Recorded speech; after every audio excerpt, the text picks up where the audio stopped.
under God, indivisible, with liberty and justice for all. Thank you. Tom, would you take roll, please? I surely will. Commissioner Fox, Here. Chairperson Fox. Vice Chairperson Mitchell. Here.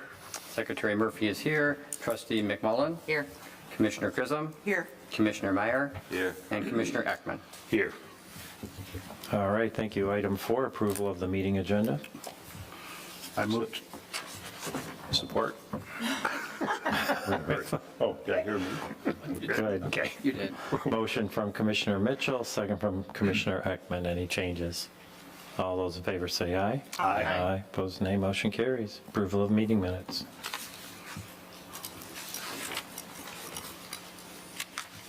I move to approve the meeting minutes from May 23rd, 2024.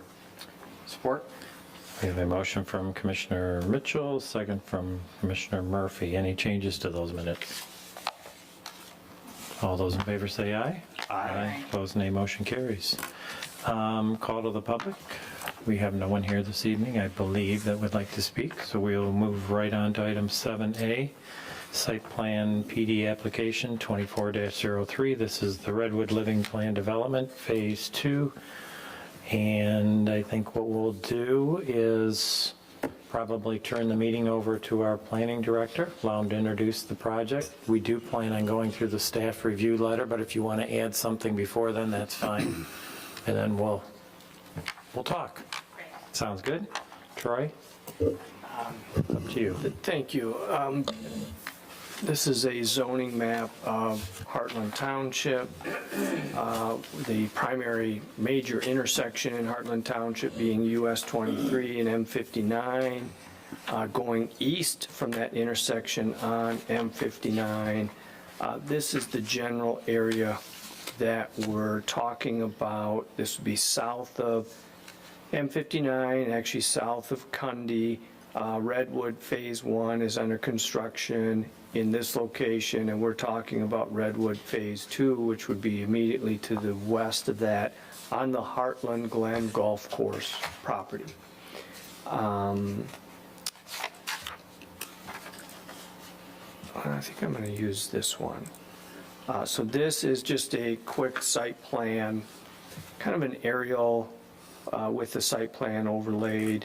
Just for your records, the M59 is just up here. Cundy Road would be just here. And then this is the road that goes into Heartland Glen Golf Course. It also serves the Phase 1, which is in the non-colored portion over here. And then Phase 2 is, as I mentioned, is just west of it. It has just a kind of almost a ring road that kind of circles all the way down and around and back out. And there are 130 units that are part of this. It is a planned development as Phase 1 was. The planned development process, the conceptual review has already been in front of the Planning Commission and the Township Board. This is the preliminary review. The public hearing was in April. We had a packed house. It was a over 3-hour meeting. We did not, when I say we, the Planning Commission did not make a determination at that meeting. There were some questions. The applicant has gone back to revise the plan and to answer those questions, and they are now back. The Planning Commission, it's anticipated the Planning Commission would forward a recommendation that this preliminary review would then move on to the Township Board.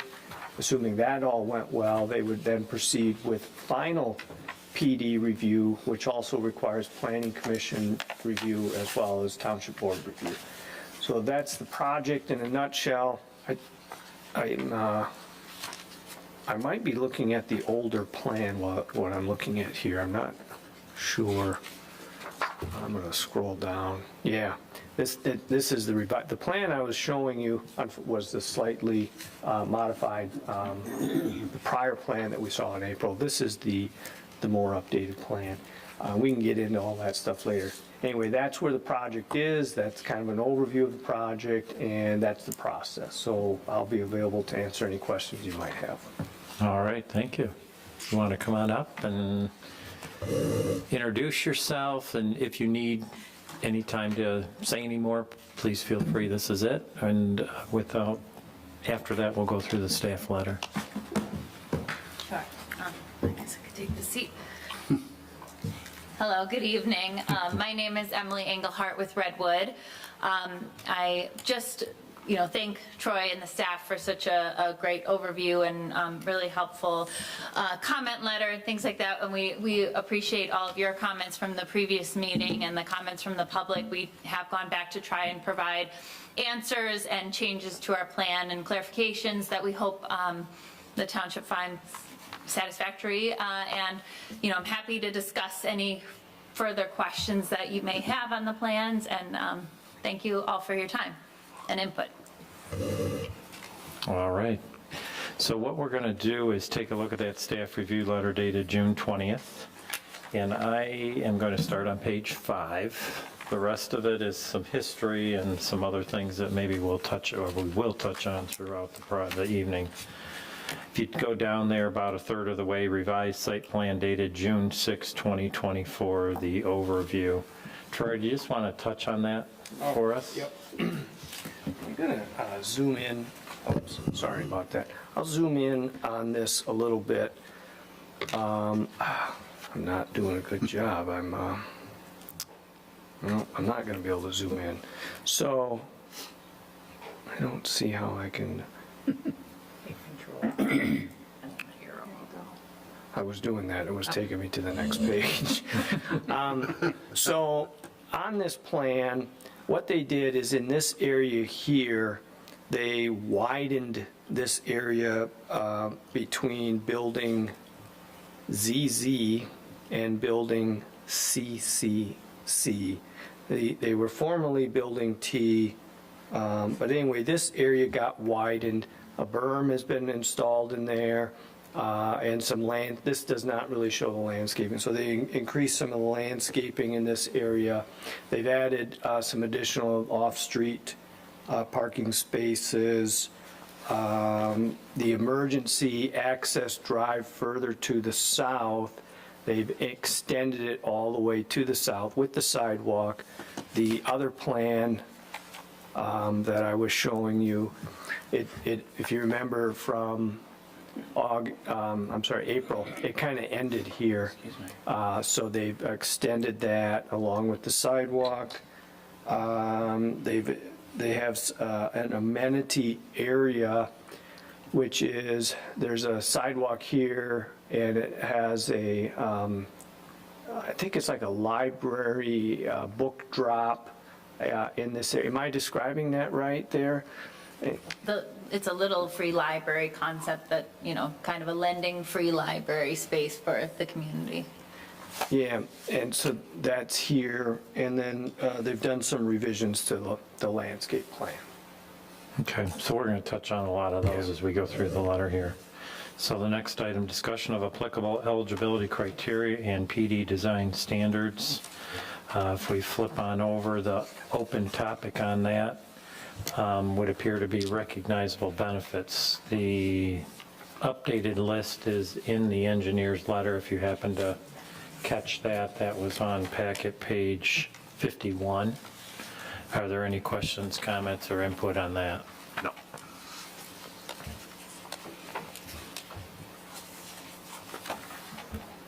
Everybody good down there? To the right? Good? Okay. So moving down, we see down at the bottom of the page, Plan Development Design Standards, Section 3.1.18C. Probably just flip over to the page in the chart and maybe have Troy spend a moment here. Oh, yeah, there's, what this is doing is identifying the setbacks, keep in mind, on the entire project. So we're looking at the property and how close it's getting to the property boundaries on the perimeter of it, And it's in this area over here. I'm hoping you can kind of see where I'm at here. The mouse, which is kind of just across, doesn't stand out terribly well, but it's in this area here. It's not labeled on the plan, but it scales 17 feet. The normal PD standard would be 40 feet. This is their phase 1 project that we're abutting over here. And there's really no change from this plan to the plan we saw in April. So this is, it's just, I guess we're just pointing that out. And then also the front setbacks, the normal setback is 40 feet, but in this case, we are 25 feet, which is enough to park a vehicle on the driveway without it overhanging onto the sidewalk, so it's not blocking any pedestrian traffic, and it's not hanging out into the street or anything. So that was a concern. And again, this is not a change from what we saw in April. And it's also consistent with phase 1, what they did there. Any questions? Everybody good? Just a general question. Why is the setback, Troy, that you mentioned, the 17 feet applicable? Don't they own the entire property? They do. They own, but there's a boundary here. Now, we talked with Redwood about, well, you could just combine these properties and then that boundary goes away, but they can't do that. They're slightly different LLC. I'm getting in over my head here, okay, but from my standpoint, they're two boundaries, two properties, so there's a line there. Okay, that answers my question. Okay. Okay. Any other questions on it? Yeah, Mike. Quick one, Or Jim. buildings triple C, triple D, and triple F on the south side. Those meet the 40 feet? Yep. Okay, great. Yeah, you can see the setback. 55. Yeah, they look like they've got it. Okay. And then one other, you Sure. mentioned this front setback says 25? Yeah, because that's the driveway. Yeah, so that'll be enough to fit a pickup, but you offer an extended depth in the garages? Yes, that's new within phase 2. We don't have that in phase 1. It's a rather new development for us, but we are offering several of those units in phase 2. You'll see the ones that are marked with EX are the extended garage units. So those are typically more attractive to folks with larger vehicles. But the 25-foot should be able to accommodate a large vehicle parked in the driveway while still maintaining an accessible route on the sidewalk behind that vehicle. Perfect. So.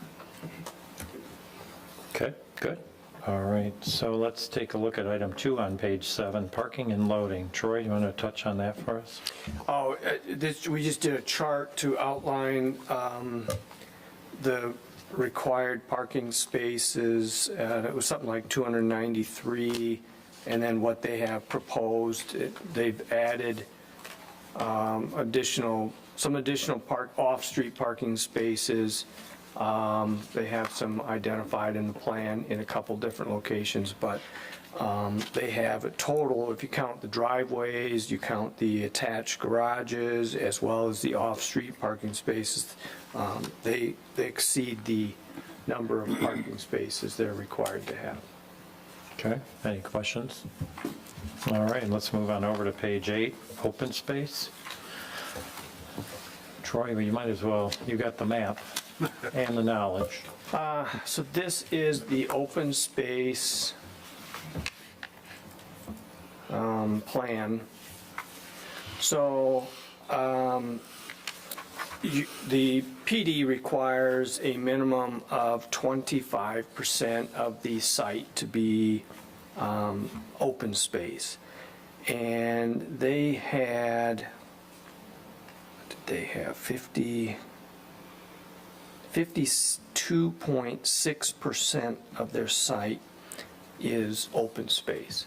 And then of that open space, they're supposed to have 10% of it be what's called usable open space. Now, at the last meeting, there was a question about whether or not their usable open space was truly sufficient.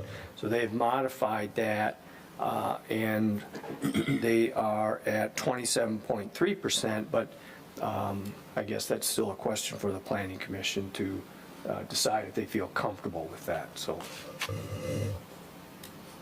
Questions? You comfortable with it, Jim? Yes. Okay. Everybody else good? I have a question pertaining Sure. to that. Would that tie into at all with the limits of disturbance plan? That actually, does that mean that that's the area that's maintained? The limits of disturbance is more like where our construction limits are. But anything outside of that would still be maintained. So it'd still be as it is today. We're just not going to move the dirt or construction outside of that line. So limits of disturbance, is there a map to look at, or is that something, am I getting forward on this? That's on, it's in your letter on page 55 of the June 5th. The red line on this plan is our proposed limits of disturbance. Okay. And so does that mean that that's the area that will be disrupted, the grade will be disrupted by equipment? Okay. Inside of that. Which doesn't really tie to the usable space? Not really. Okay, all right. Thank you.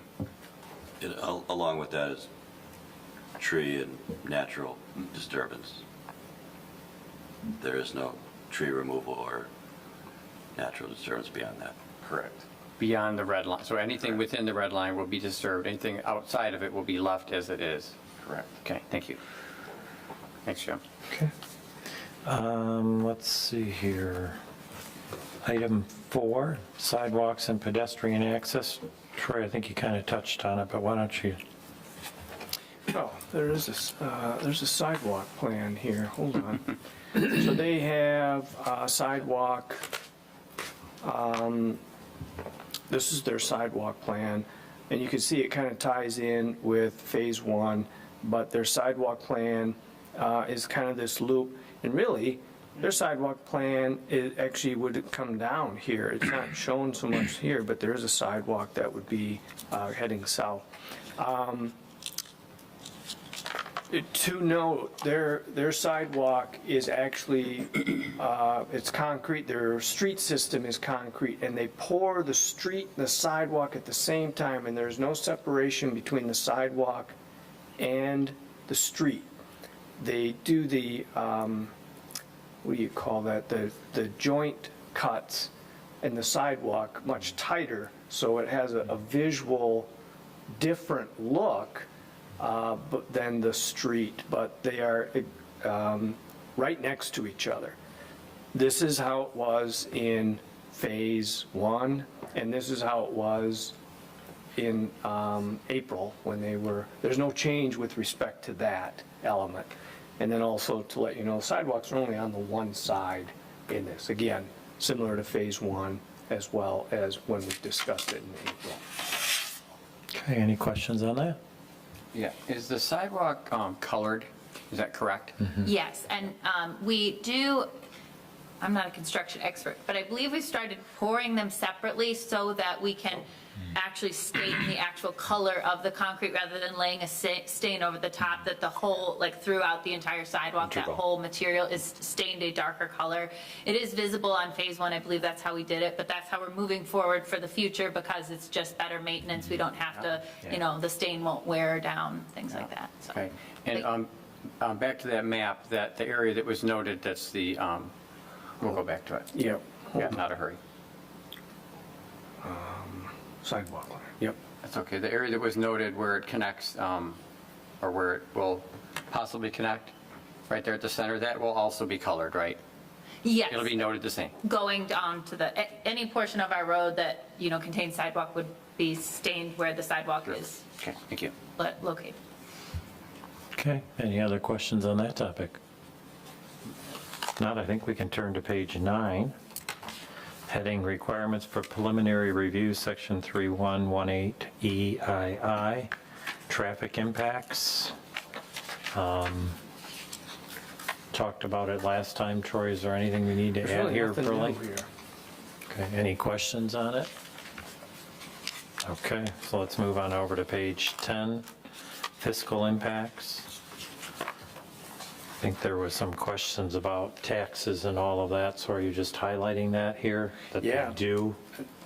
They actually pay more than you and I pay. Yeah. Again, there's really no new information, just kind of highlighting that. Okay. All right, any questions on that? I think last time they weren't certain whether there would be a homestead exemption, and that was clarified this time, I believe, right? Yes. There wouldn't be a homestead exemption. Yeah, we Yeah. wouldn't, I believe, in my understanding of taxes, that we would never qualify for homestead Right. because Redwood is the owner, we're a commercial owner. Right. So we have leases, but we pay the taxes as Redwood, so yes. Yeah. Okay. Item 3, Vehicular Circulation. Troy, do you want to touch on that? On this one here, well, I've already touched on the road is kind of this loop road, but there was a particular question about how a fire truck could maneuver through here. And they produced this fire truck turning movement exhibit. And what it does is it shows in the areas that were concerns, fire truck movement. And this has been sent to our fire authority. And I did not attach, I don't have a good email communication. Basically, they just, do you have any comments? And the answer is none. So I don't, I didn't include that, Shortest email. but, To the point. so, I don't know. There you go. I don't know how else to answer that. Obviously not an attorney. Any questions on any of that? Okay, so down on the bottom of page 10, we start a couple topics within the landscaping department. So the first topic is landscaping adjacent to road. Any comments on that?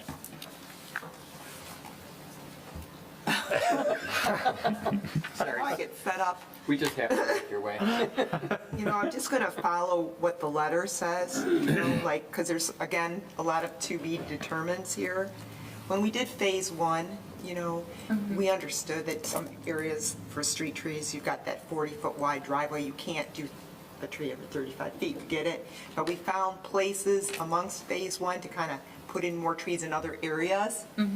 I'm just asking, you know, if we can do the same thing here. You're getting closer, but I did look, there's some more. I think what we do is we just figure out what your lineal footage for your streets are. Okay. Do the math, so many per lineal foot, see if we can get close to it, work it through. I did go this last weekend to look at phase 1, just to see how it looked, because after we did that. But I think at that point, the street trees were not in yet. Can I speak to that? Yeah, and So- Troy's told me to. Yeah, I think Troy's discussed. So with phase 1, with our landscaping contractor, Yeah. went a little bit rogue. Yes. And made some substitutions of their own accord, you know, different sizes. I think I'm hoping their heart was in the right place, trying to, you know, suitable and better, healthier trees and things like that. But, you know, that's not the way that this is handled with Redwood or with Heartland Township. So when that was brought to our attention, and I do thank you for bringing it to our attention, because we, you know, approved a plan and a bid for the plans that were approved.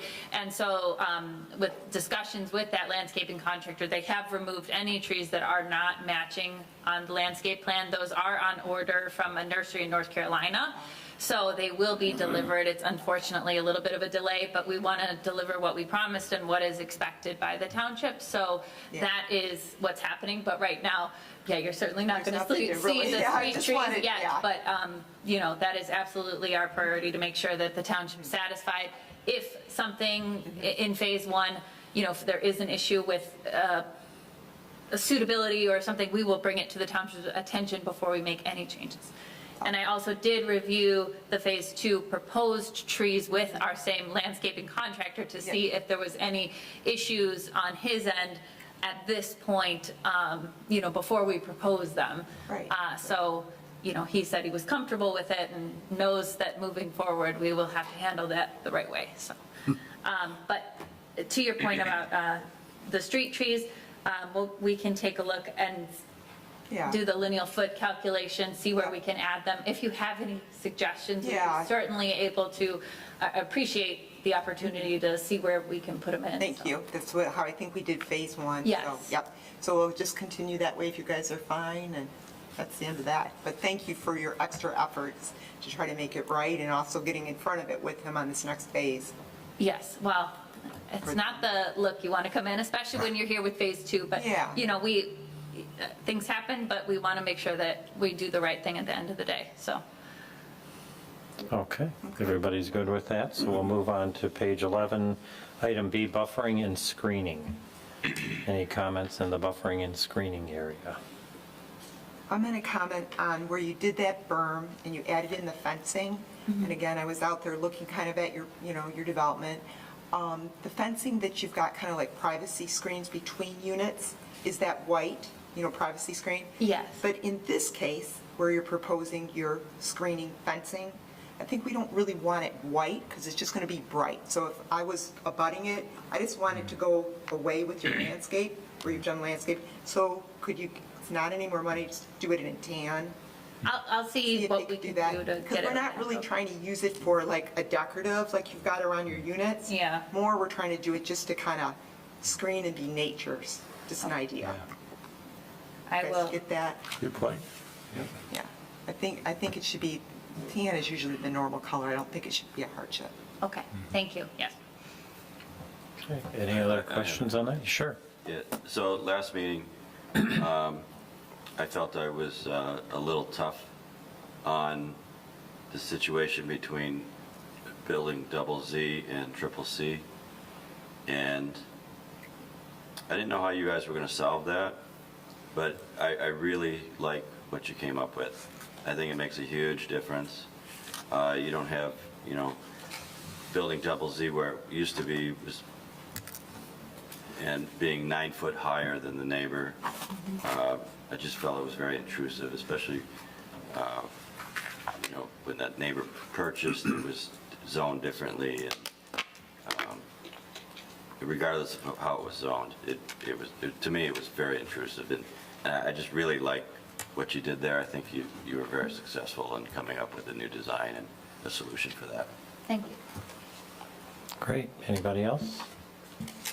Yeah, I would like to concur that I think your solution for that individual in their house and pool worked out perfectly. So I would like to also say I appreciate your efforts. Thank you. Great. So item C is detention, retention area landscaping. Any comments on that? Troy, I know you got this top of bank issue going on here. Yes, But- it's hard to show this detention, how they did the page break, because we're talking about this here.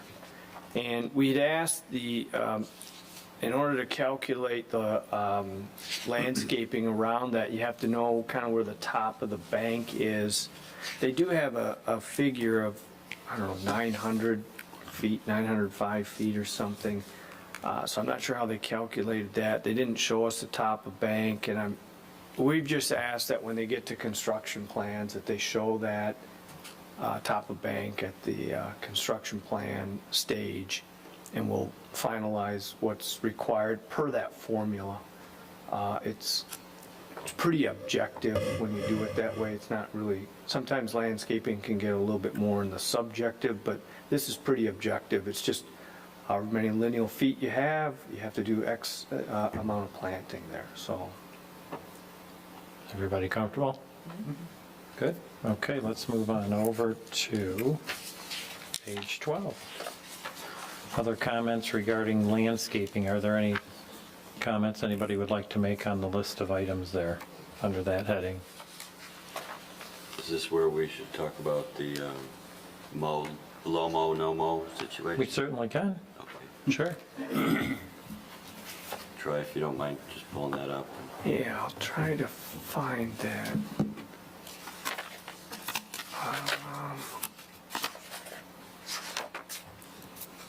Bear with me here, Lots of tabs there. Techno. well.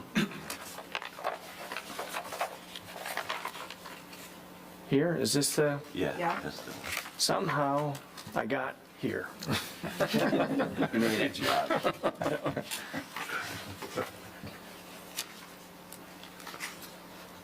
it looks like you've improved on what you had in the previous meeting.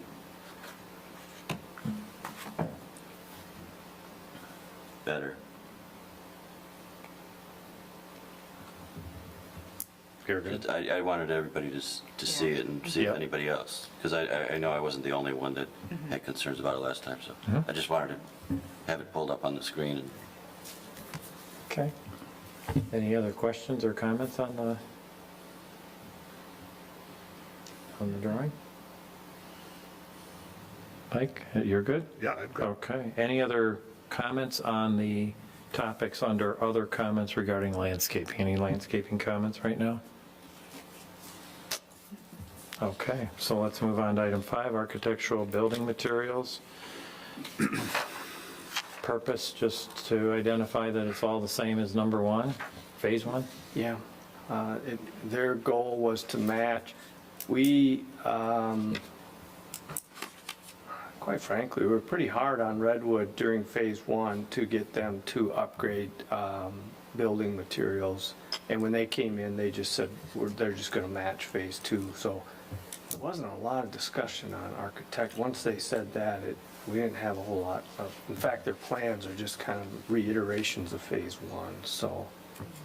And I would like to say, because I am one of those people that has also visited Phase 1, there is a difference driving through Redwood in Heartland versus another Redwood. It does look really good. You have to admit, it looks different, doesn't it? I will admit, it does look very nice. The siding, Yeah, select siding does look an upgraded look. yeah, yeah, so thank you very much for that. It certainly looks very, very sharp. Thank you. Off-site signage, Troy, this Yeah. is another drawing thing. This here. is a big one.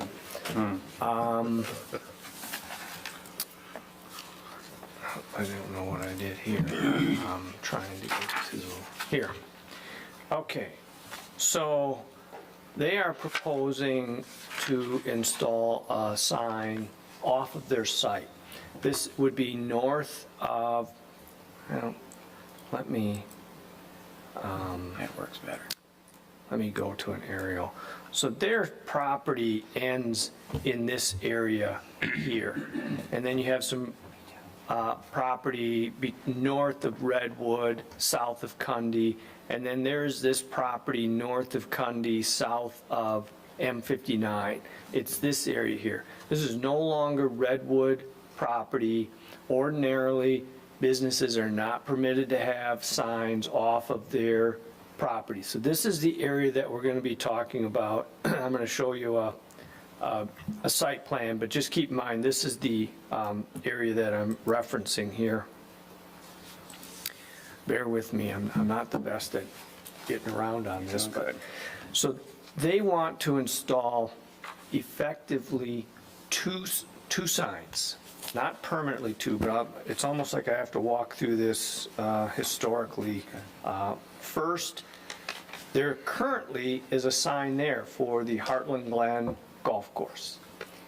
They, Redwood, when I say they, wants to install a interim sign on this property that would be kind of a temporary sign for Redwood. And this sign is about 24 square feet in area. And I've outlined in the ordinance, there are 3 types of temporary signs. It doesn't really, it's not really fitting the box of any of them. It's much smaller than the normal temporary 30-day sign. It's much smaller than the real estate sign. It's a little bigger than the construction sign, but it's only 4 feet in height. So it's much lower than our normal temporary signs. What they're proposing is that they would install this sign, so you would have the Heartland Glen Golf Course sign, you would have this sign, and then when they finish their permanent sign, when they're ready for this to be done, they would then remove both the Heartland Glen Golf Course sign and that temporary or interim sign. This sign, so it is actually a request to have this sign be on that property off-site as well as an interim sign. So there's really 2 signs we're talking about, one just for an interim period until this one can be constructed. And yeah, I think that's probably enough. If you got questions, I'm happy to answer. Okay, questions, comments on the sign? Is the Heartland Glen portion above, is that the push-through clear acrylic, or is that just a painted on? I can't tell how that graphic works.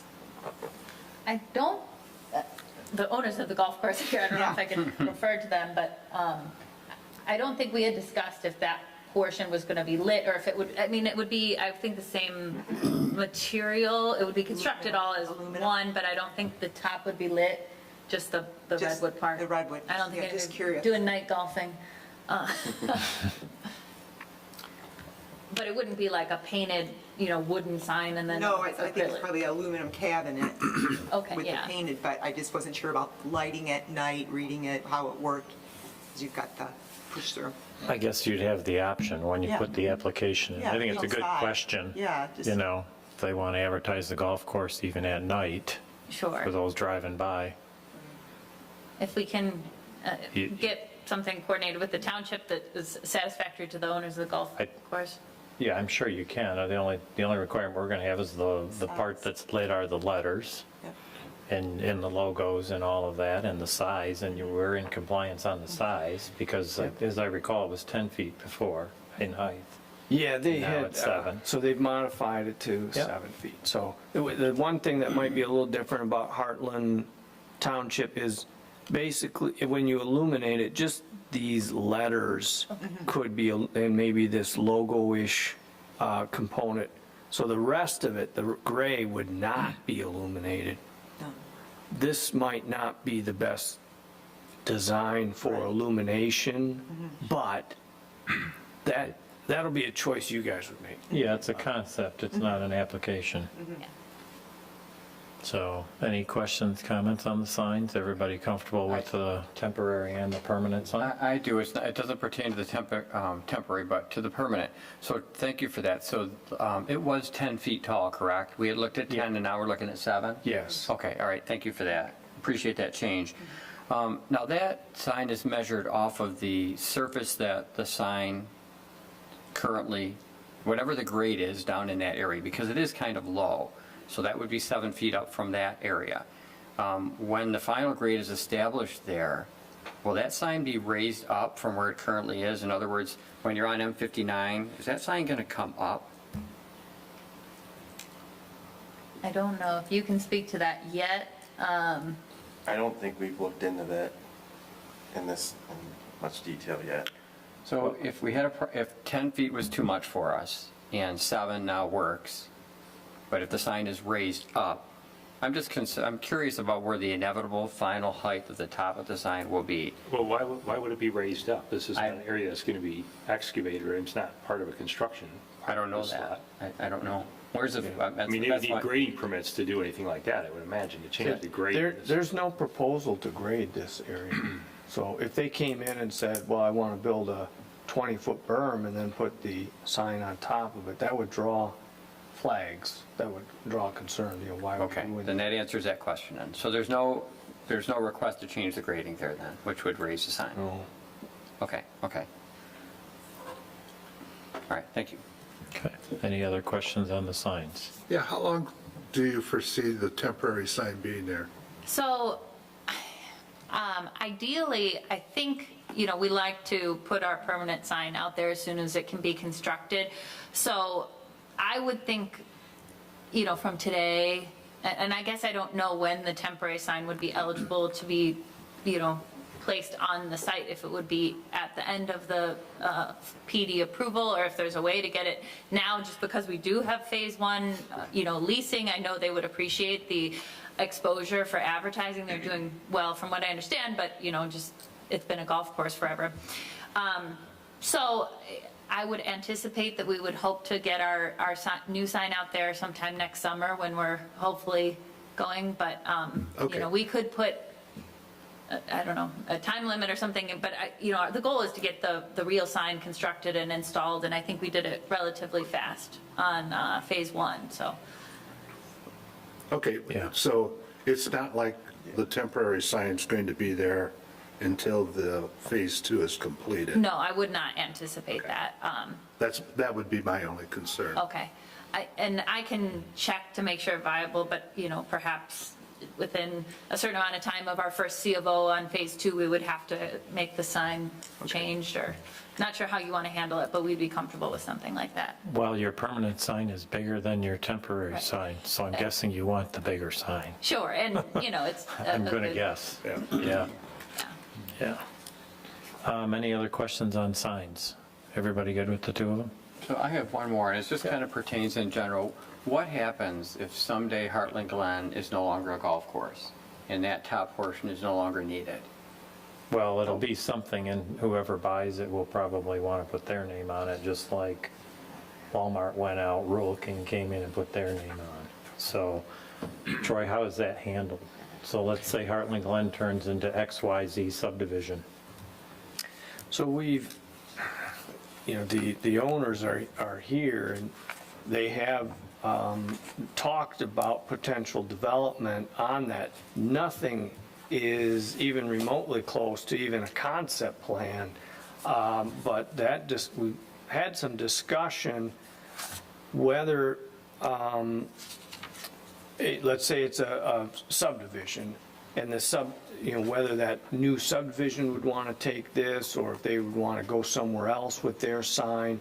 I don't think any of those details, at least from what I've heard, are worked out that well, but that option that Chair Fox mentioned would exist. I think I don't know if there's any plans to totally abandon the golf course completely, but who knows? And I think in that case, if I remember, there was talk maybe just remove the top. If there's nothing else that would ever go there, that might get removed, but that could be. That's not going to happen. They're not going to turn the land over to just let it go to nothing. That'd be a bigger sign. I think there's some RUs on the property, so. Oh, yeah. Somebody's gonna want their name on there. Does that? sort of Yeah, it was answer? just a general question I Sure. had when, Sure. it's so hard to look down the road, where will it be? But it's just something that I thought of, that will Redwood double the size of their, will it change? Mm-hmm. Because they don't want to lower the top, let's say, because they want to keep they want to keep that exposure, because that's what it's for. So, Yeah. no, it's just a general Okay, conversation. Thank you. sure, yep. Down at the bottom of Redwood, property operations, staffing, and parking enforcement. Excuse me, can I ask one question Sure. related to the signage? Just what Commissioner Murphy brought up with his question about the ultimate grading of that parcel, because we haven't really looked into it. I understand the commission's, thought that the sign doesn't want to be, getting back our 10 feet by raising it 3, but if there has to be some grading, or we wanted to do some grading to bring it level or close to level with the road, is that something that we would have the opportunity to apply for a small grading permit, as long as we acknowledge that it wouldn't be, I don't know if there's a way that we can do that. I just don't want to shut the door on that if it's something that is potentially reasonable, since we haven't looked at it. Well, what are they allowed to change the elevation? You can change the elevation of a parcel a total of how many feet without getting too involved? I don't remember if it's 6 inches or foot, but it's more complicated than that. I It's not understand. always that, because you're affecting stormwater runoff, so you have to kind of show, what are you doing to not change not to have all your water run off onto some adjacent property or onto the road. You could apply to take away the PD, just a normal property, just a normal property owner, if there is such a thing, can apply to do grade or grading changes on their property. And our primary concern when we're looking at that is, what are you doing to the slopes, the grades, the stormwater runoff? So in this case, if they came in and said they wanted to do some grading out there, that would be our first concern, is what are you doing? Are you directing water onto the roads or onto a neighboring property? And if it got to where it looked like they were creating this berm or this mound for the sign, I can only speak for the staff that currently is there, that we would probably say, I don't know that that was the intent of what we talked about. But if there was a grade change where it's not just a berm for the sign, but they're doing some other general grading, and it seems like it works, it's not causing stormwater, and it's not exceeding the amount that you can raise normally, then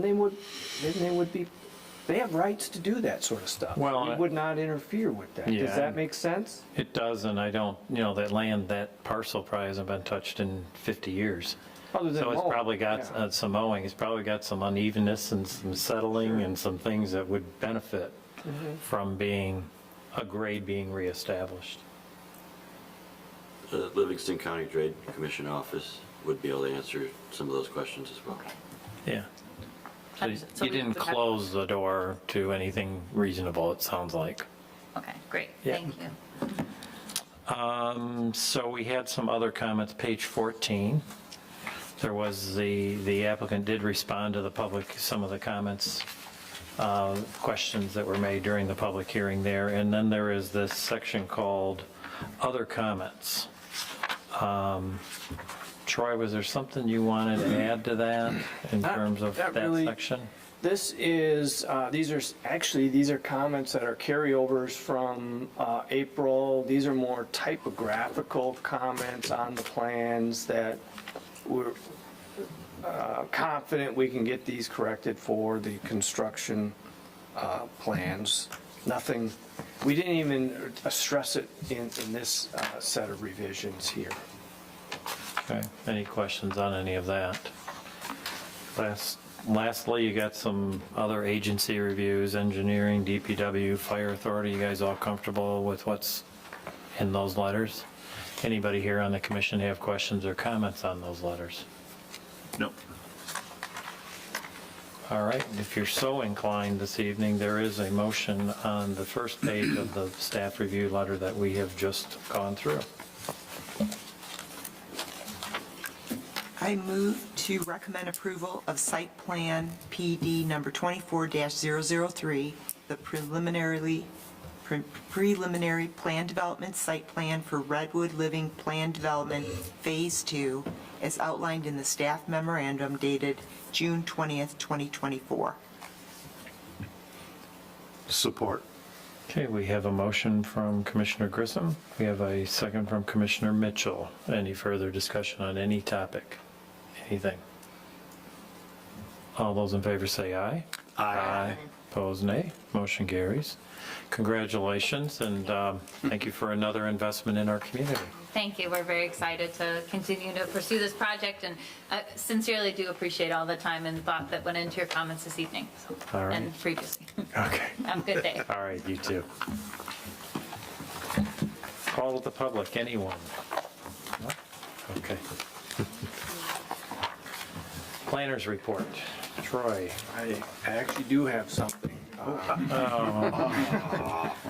I know I like to toy around, but yeah, actually, But he really has 12 items tonight. I have a lot coverage question for Woods Edge. And the site plan review committee is familiar with this. I kind of ran it by them. The way this works,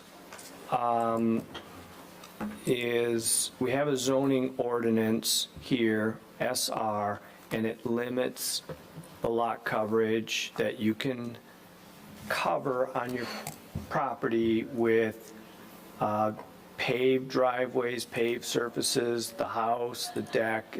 The ordinance kind of spells this out. And whether you have, I know it says public sewer and water, but what this really means is sewer. Because we have instances where they've got public sewer but no water, or they have water and not public sewer. So this has been interpreted to mean sewer. And so you see the ordinance, which was amended a number of years ago to be 30% as well as 25%, whether you are connected to the sewer or whether you have a septic system. But Woods Edge, when it was approved not as a planned development, it was just a condominium site plan. And on that approval, it limited lot coverage to 20%. Now, historically, predates me, they've applied the site plan standard to lot coverage. A little unusual. You would think the zoning would kind of trump and you would almost ignore it. But I'm bringing the question to you because this is a change in kind of policy of how this is applied. Are you okay if staff just would somewhat ignore the site plan lot coverage of 20% and staff just started to apply the SR, which in this case is what the property is zoned, the lot coverage of the zoning? Before I made any changes, I want to run this by the planning commission and make sure everybody's okay with that. Maybe you're not, maybe I didn't make myself very clear. Maybe it's still a big confusion. Is there Well, only one remaining lot in there? it actually pertains to a couple of them. They want to do some things, and it looks like, to be honest with you, maybe some things were done without even permits, and they're already over the 20%, and so they can't do anything. I shouldn't say can't do anything, but I'm being a big mean guy saying you can't have what you want, so. But haven't we gone in and modified lot coverage percentages in specific developments that are PDs? Yes. Because we found that the 20% isn't reasonable because we are including everything in lot coverages, patios, pools, driveways, not just the house. So we've gone into some of these subdivisions that we have in the township over the last 5 years, several of them, and increased the lot coverage to, I think, is it 30%? Is that what we're doing? Some even 35%, and then even around the lake, we did a two-tiered system on a zoning ordinance amendment of 30% max of structures, 60% max with some kind of paving, but not a structure. So we did we borrowed that language from someone else, by the way. It's just, I guess when you do zoning ordinance amendments, it's very common to look at what somebody else has done, and if it looks good, you borrow that, I guess, so. Yeah, and I think my memory is that we found Heartland was including a lot of things in their lot coverage where some communities don't. Like they don't include a driveway or a walkway. We did. And I think we found that there was a lot of inconsistencies in the way it was applied in previous years, particularly the mid to longer history. So we Yeah. tried to look at what people were doing today and then right a lot of the wrongs that were done, because there were a lot of them. So what type of agreement is this then? It's not a PD? It's not a PD, So so what- it's like a site plan. So it's like a site plan Oh, I see. condition, if you will. And you have to adhere to it, so that would be, everybody sort of has their own private agreement then with the township Yeah. in a way, any site plan that's, Generally, site plan, not PDs, but just general site plans just fall back to whatever the zoning is. So like a commercial development, you don't put on there different standards from the zoning. You just comply with what the zoning is. But this particular development had on there what the max lot coverage, that could have been what it was at that time. Yeah. But Never changed. you changed it on the zoning, but the site plan condition, if you will, says 20%, and it, predates me, that's how the staff prior, so I try to remain consistent, but when I run into issues, I like to bring it to the planning commission and say, are you okay with going in a different direction, or do you want to make changes on lot coverages? I mean, we could also ask the applicant, you could do a site plan amendment and come to the planning commission to amend this site plan and change it.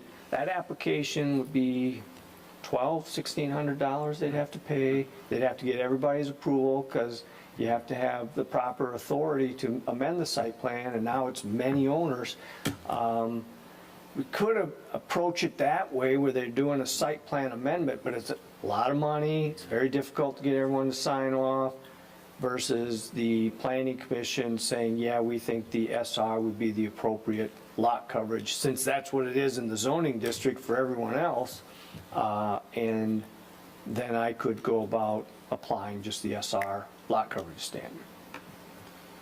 Yeah, just like Larry said, there's been a lot of these developments where we had issues. The standards were applied differently in a particular development versus another one. And the owner of a home or lot in subdivision A wanted to put on a deck just like his neighbor had, and only to find out his neighbor actually exceeded the lot coverage. So we said, no, you can't do that. So we really have tried to make an effort to increase the lot coverage allowed. Hence, like Troy said, in the ordinance, we increased it to 30%. In some specific PDs, it's 35%. So I don't have any problem with this. I think it can be taken care of administratively. But Troy, in doing this, aren't you basically saying that all site plans are essentially null and void in relation to the existing zoning? Any zoning area where the zoning is more liberal than your site plan, then this would be kind of precedent setting. Wouldn't you just say, No, I'm just doing it on this one, Woods Edge. well, I know you are, I'm just asking. Would- I'm asking you would to put that- your attorney hat on now, forget that, Well, I'm not sure that we've not done it to any PD that we've been made aware of it. And some of the situations that occurred with some of those, I mean, I can think of two big subdivisions right now that we've done it to because It of already these. has precedence, what you're saying. Yeah, they just were a little different than this, but this is really the same kind of thing. I mean, if you go through here, there's probably people in Woods Edge that came in here 20 years ago and applied for a deck or a patio and exceeded the 20, but the staff didn't apply the rule. Yeah. And so now we've got neighbor A sitting there with a deck or a patio at 28% lot coverage with a legal land use permit that we signed, when really, when it was 20, it was meant to not include things. And so I think it's just the consistency across the board and trying to level, and quite honestly, just looking at what people are doing. Yeah, it all makes sense. I mean, I think it's a great idea. I just always wonders like, well, how does the planning commission rule on something that, isn't it really something for the township board to rule on? Because you're not asking for an interpretive thing here, you're asking to ignore a site plan. You're not saying, how do we interpret this? So the planning commission has the site plan approval. So normal site plans are just to the planning commission. They don't go on to the township board. And planning commission has interpretive authority on some matters in the zoning ordinance. So that's why I tend to bring these kind of things just to the planning commission. And you're right, on some bigger issues, maybe the board would be the proper one. And some of you on the planning commission have been on here long enough time to know when I first got here, I stumbled into these lot coverage issues in other parts of the township and was pulling my hair out, and I don't have much left, trying to figure out how did some of these Grab things both get pieces. approved? They were actually issued permits. Yeah. And I'm telling some people they can't do something, but they're pointing across the street, and oh, how did they get it? And you pull up and they were issued permits over there. And I was in a can of mess. And I'd asked the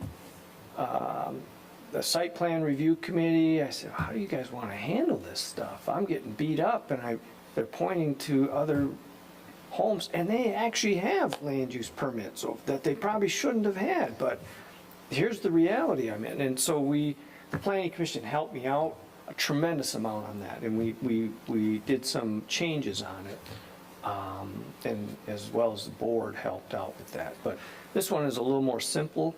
It's just, if somehow the site plan if this wasn't even on there, if they just didn't even have that on there, I wouldn't even be here. I'd just be applying Well, yeah. the SR standards. Yeah, and I think when we got to the numbers we did with some of the developments, the 30 or the 35%, and I don't remember who got what percentage, we actually went in and looked at what were the people in those subdivisions doing. Yeah. Yeah. We were looking at it and they were calculating, going, okay, well, this seems reasonable. It's a 2-lane driveway, it's got a turnaround, they got a front walk, and they got a reasonable sized deck. This property is 28% lot coverage. Then we went to the next one and did theirs, and you can do it all by GIS and, photos as much as you can, and that's how it came to the numbers that it came to, was actually looking at, well, what are the people doing? Troy, do you see any way that hypothetical circumstances where if this is approved, it can backfire on you because really you would be the one Yeah. at the forefront of the, So this lot coverage has a relationship to stormwater runoff. And did the detention basin or the retention basin, was that designed to accommodate the stormwater? Boy, we're going to increase the stormwater runoff, maybe almost double it. Is that designed to accommodate that? Well, we ran into that problem before, and we found out, yes, they can accommodate that. And then on this one here, I did just a preliminary discussion. It's all hypothetical. Engineers don't like a lot of these hypotheticals, but the answers I got were, it should be okay. Now, that's not a definite, that's not a 100%, but your question is, well, it's a good question. Could it backfire? Is there, well, the SR standard itself, if you just have those zoning standards, that could backfire you just never know on that. You get enough rain, you get enough downfall. There's no guarantees in life on this stuff. any other potential backfires? Well, the buildings are subject to setbacks. What we're really talking about is paving or driveway kind of stuff. And some neighbors just don't like other neighbors having patios and decks. I don't see a whole lot of additional backfire from the township standpoint, but some neighbors might not like what somebody's doing on their property. So I have a question, Troy. What is considered, is it impervious? Is that the phrase that water cannot pass through? Is that the percentage of coverage that's what we're referring to, right? Well, the ordinance defines it. It tells you what type of materials are included and what type are not included. It's somewhat like that. It doesn't quite use that exact language, but that's a good test of that, if you will. Oddly enough, it excludes gravel. And a lot of people take the position that gravel, the water just filters through it. Gravel can actually be closer to asphalt in water runoff. But agree. our ordinance excludes gravel, so if you had a gravel driveway, it doesn't count towards that lot Yeah. coverage. And so a deck? A deck, yeah, some people will say, well, the deck, the water goes through the boards, and why does that count? Well, it says a deck is But it- included. But it so- does go through the boards. It does travel Yeah. between the boards because the boards are, it's not like asphalt. Right, so that's part where that Tricky. impervious might not be a good barometer, because the definition includes a deck, so I have to include the deck. Solar panels aren't impervious, and they won't be included. But depending, Lot coverage. depending on the angle of the solar panel, If you some keep of the it, if the angle- wind comes from an angle, it's impervious. Yeah, we got into this in the ordinance review committee. It's literal. a little bit, So, So what would you like from us? if I'm not hearing any objections, I'm going to go ahead with the SR standards for Woods Edge. If you have objections, speak now or forever hold your peace. Okay. Did you have anything else? Yeah, I'm glad you asked. I got, no, Keep it moving, Troy. I'm done. I'm not looking for another 3-hour meeting.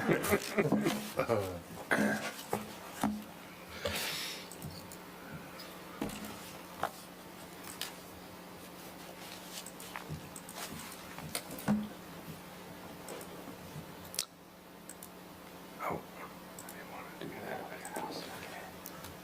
I have to clean up our desktop during the meeting. What's that?